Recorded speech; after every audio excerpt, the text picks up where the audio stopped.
and welcome to a special bonus episode of Talking Law.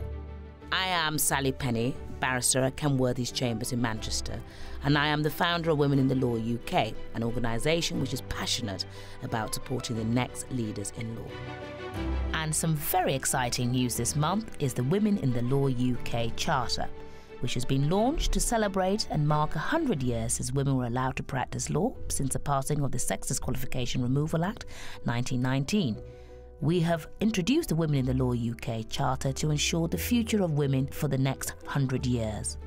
To apply for the Charter, firms and organisations have to actively be trying to bridge the gender pay gap in the legal profession, actively promoting well-being and wellness, actively promoting retention of talent in the legal profession, actively be promoting progression of BAME women, actively encouraging male ambassadors and male champions, actively support Women in the Law UK activities through membership, sponsorship, hosting, sponsoring, mentoring, offering work experience, and of course trying to work on this gender pay gap. To apply now, go to our website, womeninthelawuk.com.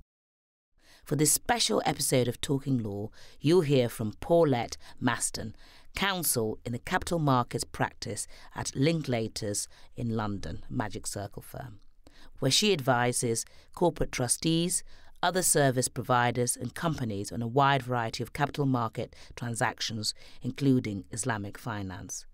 She's also the chair of the Black Solicitors Network. I asked Paulette about her route into the law. My journey or route into the law was somewhat unconventional. Oh, good. We like it already.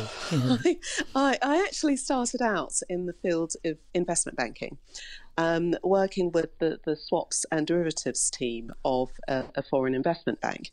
And I actually thought that financial markets was where I would establish and grow my career. Yes. And that was until an opportunity arose for me to assist with a House of Lords case involving derivative contracts that the bank had entered into with local authorities. And that experience really piqued my interest in terms of, how to apply the law to transactions and the implications when things go wrong. Yes. And, with the law, as I then discovered it, and in particular commercial law, I thought I'd found my vocation and calling, Yes. If you will. So I left the bank. This is sort of high stakes because it's not as though I had a training contract for a job to go to, or even knew very much about training contracts and the whole process. But I left the bank to pursue postgraduate legal studies, eventually setting my sights on joining a commercial law firm. Yes. And with a great deal of perseverance and determination and applications, there were many, and a few interviews, I was fortunate enough to secure a training contract with leading global law firm Linklaters and haven't looked back since. Wow. And can I ask you, as a black woman, I can't imagine there were many lawyers who looked like you when you were starting out. So you're right, Sally. When I started out some 20 plus years ago, there were very few, if any, in particular senior female role models in corporate law who looked like me. Yes. And for that reason, I really can't overstate the value of role models, and indeed internal and external network support in navigating a legal career in a sort of demanding and dynamic environment like the city. Absolutely. And did you have a mentor at all? Well, not in my junior years, no. I would say that I've had some supports and guidance in my career, but I would definitely have benefited early on from having senior mentorship, not least because of, the opportunity to share and learn from others, those who have navigated the same path. And it's for that reason that I have to commend the work that you do, Sally, with founding and leading Women in the Law, providing career support to countless women in the profession. And this is a really useful resource, particularly for those who are starting out. Thank you. I was wondering, actually, just on that point, you were attracted to the financial world, but again, a very male-dominated environment. Were there times you felt like your voice wasn't being heard? Well, yes. I mean, why was I attracted to the financial world? Yeah. I would say from a young age, I've always been fascinated by how the city works. Yes. The financial systems, the nuts and bolts that drive the economy and indeed the global economy. And that was the initial attraction then. Back then, and then I got the bug for practicing law, and now I enjoy both worlds as a finance lawyer. And yes, I do hear what you say. It is a male-dominated environment, but yes, and that doesn't make it any. Yeah, absolutely. But that doesn't make it any less interesting or attractive. And the financial markets and the practice area into which I qualified, which is capital markets, has become more diverse over the years. But dare I say it still has some way to go in terms of female representation in senior roles. Absolutely. And, in terms of having my voice heard or feeling as though my voice isn't heard, I mean, as you know, Sally, I've been championing and advocating for greater diversity in the profession for some 10 years or more. Yes. And in that, with a particular focus on ethnic diversity. Yes. And as chair and now co-sponsor of Linklaters BAME network, we had achieved a number of successes with the network, certainly in terms of recruitment, but we really struggled with, internal traction and engagement with senior management on issues of race and ethnicity. Yes. It seemed that the ethnicity strand was not really a priority. And the focus was more on social mobility. Yes. And somehow, there was a conflation of the two strands, ethnicity and social mobility. No one really wanted to talk about race. Yes. And at that time, I felt that my voice on this issue wasn't being heard. And, perseverance, of course, is the key, which is sort of like a second name. Yes. And helped by some really heavyweight reports on race in the workplace, yes. Including, the race disparity audit, which was a government research piece, and the McGregor-Smith review. Yes. And thankfully, as I'm sure you've observed, race is now firmly on the diversity agenda, Absolutely. certainly at our firm, and we're seeing positive change. It's slow, yes. most recently with the launch at Linklaters of a BAME talent development program, which is absolutely fantastic.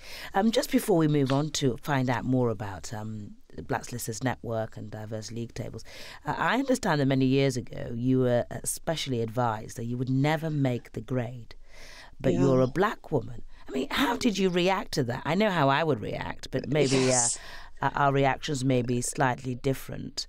Yes. I mean, do you think you had to work differently or think differently to your male-wide colleagues when that comment and observation advice came, which is appalling? Yes, Sally. I think that certainly sums it up. Really, it was appalling, but I was disappointed really to hear that this was said of my dream and my ambition to pursue a legal career, and in particular in the city. The individual in question had made this remark to a colleague of mine, not thinking that the colleague would tell me. Yes, they never do. And he'd said, and yes, and he'd said, and he's the lawyer himself as well, that there were two reasons why I, Paulette, wouldn't make it or would seriously struggle to do so. One, she's female, and two, she's black. But I don't know about you, Sally, but I'm negatively motivated. Yes. And, if you say I can't do something, then it becomes my determination to prove that statement, and in this case, this individual wrong. Absolutely. To really work hard and just strive to be the best that I could be against even those odds. Yes. And, thankfully, a year later, I was offered and accepted a training contract with Linklaters, and the rest is history. Absolutely. So tell us now then about Black Solicitors Network. So, yeah. Just a bit more about the work of yes. Black Solicitors Network and your involvement, because you are chair. Yes, that's right. So the Black Solicitors Network, which I've chaired just for the past 2 years, was founded over 20 years ago and is committed to the recruitment, retention and progression of black lawyers right across England and Wales. Yes. And I became a member in 2005, and it took me a while. I qualified in 1997. I did want to comment, but yeah, didn't have a mentor as such, and was just feeling my way around the system, actually. But I discovered BSN in 2005, and then in 2008, I led an initiative to create the City branch of the Black Solicitors Network. Yes. And this initiative was conceived in the midst of a challenging economic environment. As you can remember, the financial crisis, there were widespread redundancies. And we were acutely aware of the challenges facing city lawyers, in particular BME lawyers. So there was no question that a support network of this nature was needed. BSN's City Group's core mission is to focus on the needs of and issues affecting black corporates and commercial lawyers practicing in and around the city and Canary Wharf. And the group has grown exponentially since it started, from about 40 people, which are, including myself, a few mates and others that we reached out to around 400. And you're in Manchester as well, aren't you? Yes, we are. Well, that's the BSN on a sort of national level. Yes. The BSN membership is in the region of about 4,000 at the moment. Wow. And, we have region-specific groups. As you know, Manchester has been established for some years now, and it was relaunched in 2016. Carl Blackburn is the chair there, and I know, Sally, you've been extremely supportive, and really do appreciate your help and support in that region. Absolutely. And also we have BSN Midlands, which is fairly active, and we're looking to re-energise the efforts there in Birmingham. Wonderful. And of course, we have BSN South. So, it's a national network with an extensive platform of initiatives and events supporting those looking to enter the profession and those looking to progress within it. And so do you think that two questions really. Do you think things have improved since its formation? And do you think that BSN is still needed? In the same way as, one asks all the time, are gender-specific organisations like Women in the Law UK and others still needed? So in response to your question, have things improved in the 20-plus years since BSN started? Yes, I think things have improved. The proportion of BAME, Black, Asian and minority ethnic individuals entering the legal profession has almost doubled in 10 years. In 2006, around 10% of the trainee cohort were BAME individuals.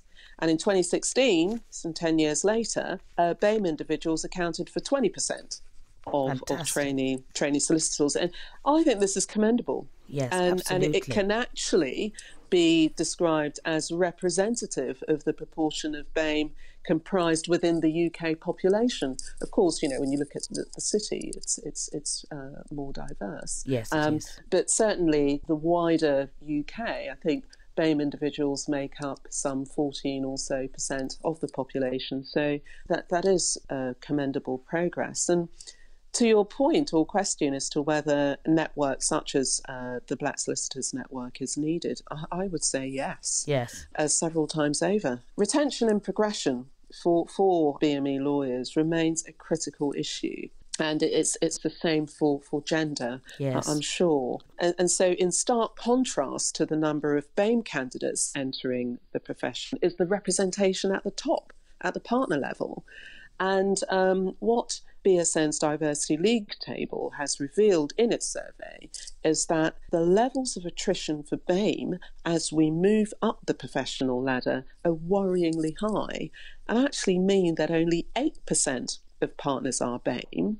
And, in the 10-year period of our study, the Diversity League table, progress at the top has been painstakingly low, from 3% in 2006 to just 8%. And those of African and African Caribbean origin comprise just 1% of partners in large law firms. And that's the current state of play with senior BAME representation. And the challenge here is that we have a massively leaky pipeline, which leads to a dearth of BAME senior leaders. Yes, which is worrying. So yes, we are still needed. Now, I want to ask you about what advice you would give a young lawyer today, perhaps, and then specifically advice on longevity and progression in the law. Have you got any very quick tips? This is probably more in the vein of advice I would give to my younger self. Yes, fantastic. We all need that. God, I do. Yes. I would stress the importance of taking responsibility for your own development. I thought I had worked hard at securing a training contract, and that provided I applied myself and worked hard, head down, I would climb the greasy career pole. Progression would just happen naturally. Well, that's what I thought. And indeed, that was the work ethic that my parents drummed into me. But I have come to realise that progression is driven by several factors. Some individuals are fortunate to be in the right place at the right time. They've been prepared and highly favoured, and so they're promoted. And then there's the rest of us. Yes.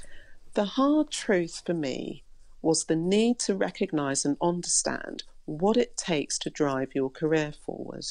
And I've learned that you need hard technical skills to land the job, but you need soft skills to progress your career.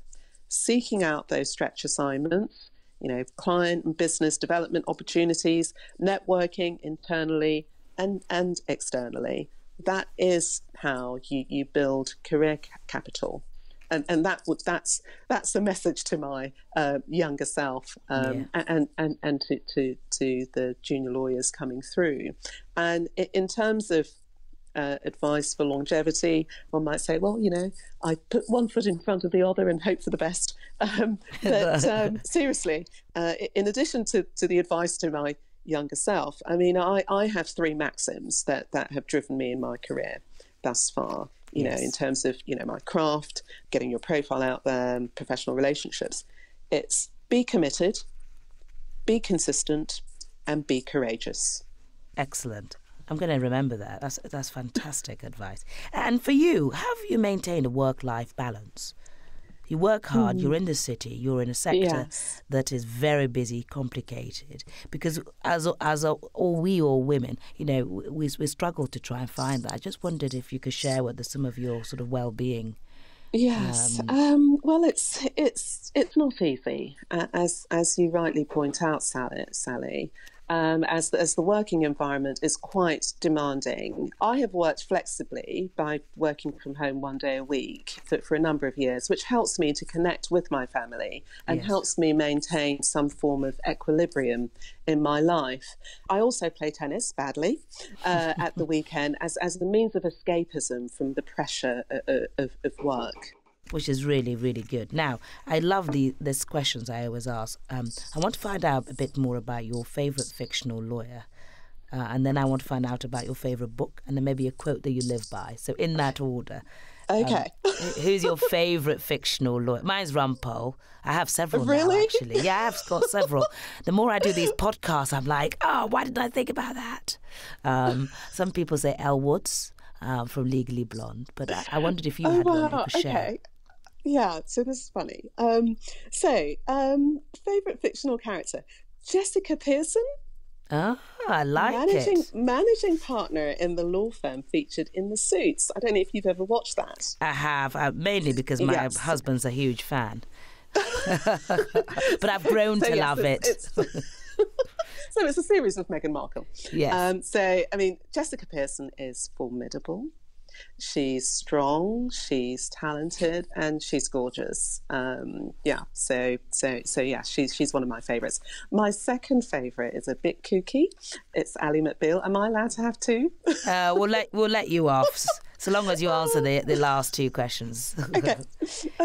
Ally McBeal is she's one of my favourites. It's a comedy drama TV series, and she's quite crazy, and she has these random hallucinations at work. Yes. Like the time where she just visualized a funny dancing baby on a meeting room table. If you in a meeting, you close your eyes for a few seconds and imagine the sort of dancing baby on the table. It just helps you to mellow. Yes. So yeah. Fantastic. Oh gosh, we're all laughing in the studio here, including my wonderful producer, Sam Walker. She's trying to contain her laughter. And have you got a book that's changed you? So there was a book that I read some time ago called Who Moved My Cheese? I don't know if you've I haven't. Across... Sam's nodding. I'm writing it down to read because it just sounds great. Yeah, so it's called Who Moved My Cheese, and it's by Spencer Johnson. And cheese is a metaphor for what you want to have in your life, what will make you happy. And of course, when circumstances take it away, if you imagine that you're a little mouse and that cheese, these things that you want in your life have been taken away. Different people deal with that change in different ways. And this book, actually, fairly short book, and quite funny in places, it's actually enabled me to be a bit more open-minded and adaptable in dealing with changing times. So yeah, I'd recommend it. Fantastic. As a read. And I love that. I'm gonna be straight on there. I'll be at Women in the Law Book Club soon. So finally, have you got a quote that you live your life by, or a meaningful one that perhaps you could share with us? The one that I have sort of stuck on my desk, and I can't remember who the quote is by, but it says something like, "Real joy comes from a grateful heart." Oh. Yes, so it just prompts you to, when things are not going according to plan or you're beset with challenges, just take a moment to just assess what you have, and realise, that actually is something that can bring you real joy.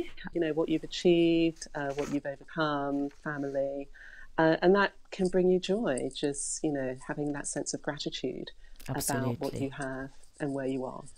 Thank you so much to Paulette Maston. You can find out more about her work at linklaters.com and more about the Black Solicitors Network, BSN, at blacksolistarsnetwork.co.uk. I am Sally Penny. Thank you so much again for listening to this special episode of Talking Law. Do let us know what you think and perhaps who you would like to hear on future episodes by leaving us a comment wherever you listen to your podcasts. And if you subscribe, you won't miss an episode. Until then, do check in and see what we're up to at womeninthelawyuk.com. This is a What Goes On media production for Women in the Law UK. Thanks so much. Bye-bye.